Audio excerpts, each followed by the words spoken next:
Hello guys, welcome to world nursery garden. நம்ம இப்போ இந்த வீடியோவில் என்ன பார்க்க போகிறோம்னு பார்த்தீங்கன்னா, சாமந்தி செடியை நிறைய பேர் வந்து நர்சரியிலேருந்து வாங்கிட்டு வந்த பிறகு நம்ம தொட்டிலேயோ தரையிலையோ வச்சு கொஞ்ச நாள்லேயே காஞ்சு போகுது. அது எதுக்கு அப்படின்றத பற்றி தான் நம்ம இந்த வீடியோவில் ஃபுல்லாகவே பார்க்க போகிறோம். வீடியோக்குள்ளே போகிறதுக்கு முன்னால் நம்ம சேனலை சப்ஸ்கிரைப் பண்ணிக்கோங்க, பக்கத்தில் உள்ள பெல் ஐக்கானையும் கிளிக் பண்ணிக்கோங்க. அப்போ தான் நம்ம அடுத்தடுத்து போகிற வீடியோக்கள் உங்களுக்கு நோட்டிஃபிகேஷனாக வரும்.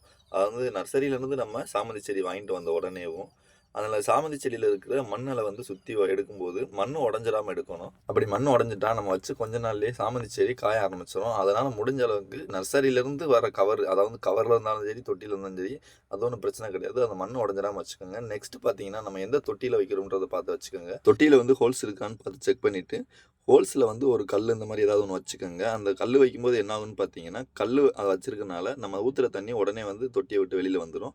தொட்டிக்குள்ளேயே தண்ணி இருந்துட்டால் வேர்களோட அழுக தொடங்கிடும். அதனால் வந்து தண்ணி நம்ம ஊற்றுற தண்ணி ட்ரை ஆகிற மாதிரி அந்த கல் வச்சுக்கிட்டு ஃபஸ்ட்டு ஸ்டெப் பார்த்தீங்கன்னா, நம்ம நேராக வந்து சாமந்தி செடியோ ரோஜா செடி வச்சாலும் பிரச்சனை கிடையாது, சாமந்தி செடி வச்சாலும் பிரச்சனை கிடையாது.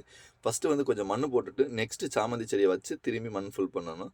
இது வந்து நம்ம நார்மலாக கூலிங் இருக்குது அப்படின்ற பட்சத்தில் சாமந்தி செடிக்கு பிரச்சனை கிடையாது. இதுவே கூலிங் இல்லை, நம்ம அதிகமான வெயிலில் வைக்கிறோம் அப்படின்னா இதோட வந்து இந்த செம்மண் போட்டு தான் நம்ம போட்டுட்ருக்கோம்.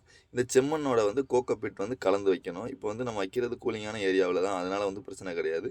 கூலிங் இல்லாத இடத்துல வைக்கும்போது இந்த மண்ணோட கோகோபிட் வந்து ஃபுல்லாகவே மிக்ஸ் பண்ணிக்கோங்க. நம்ம போடுற மண்ணில் வந்து ஃபஸ்ட்டேவும் எருவு சாணம் அந்த மாதிரி கலந்துட்டாங்க. அதை வந்து ஆட்டு சாணம் மாட்டு சாணம் இந்த மாதிரி சாணங்கள் ஃபுல்லாகவே கலந்து தான் வச்சுருக்குறோம்.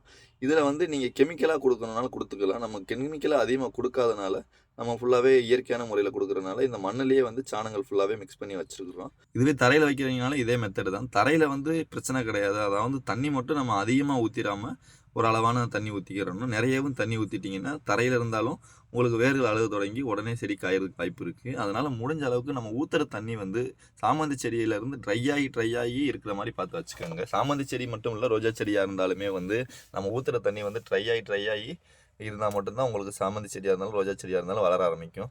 நெக்ஸ்ட் பார்த்தீங்கன்னா, சாமந்தி செடியை நிறைய பேர் வந்து ரொம்ப வெயில் படுறதுனால சாமந்தி செடி காஞ்சிருதுன்னு சொல்லி நிழலில் வச்சுருங்க. நிழலில் வைக்கும்போது என்ன ஆகுன்னு பார்த்தீங்கன்னா, சாமந்தி செடியினுடைய இலை வந்து ரொம்பவே வந்து ஃப்ரெஷ்னஸ் இல்லாமல் ஒரு மாதிரி காஞ்ச மாதிரி ஆகிட்டே இருக்கும்.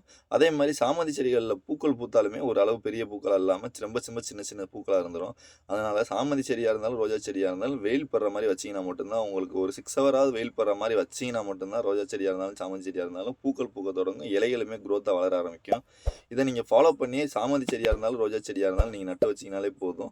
நம்ம அதே மாதிரி நம்ம உரம் கொடுக்கணும்னு பார்த்தீங்கன்னா, நெக்ஸ்ட்டு 15 நாளைக்கு ஒருக்கா 15 நாளைக்கு ஒருக்கா நீங்கள் கொடுத்துக்கிட்டே இருந்தீங்கனாலே போதும். இதெல்லாம் நீங்கள் ப்ராப்பராக ஃபாலோ பண்ணி சாமந்தி செடியாக இருந்தாலும் ரோஜா செடியாக இருந்தாலும் நட்டு வச்சாலே போதும். கண்டிப்பாக துளிர் விட்டு கொத்தான பூக்கள் பூக்க வைக்கலாம்.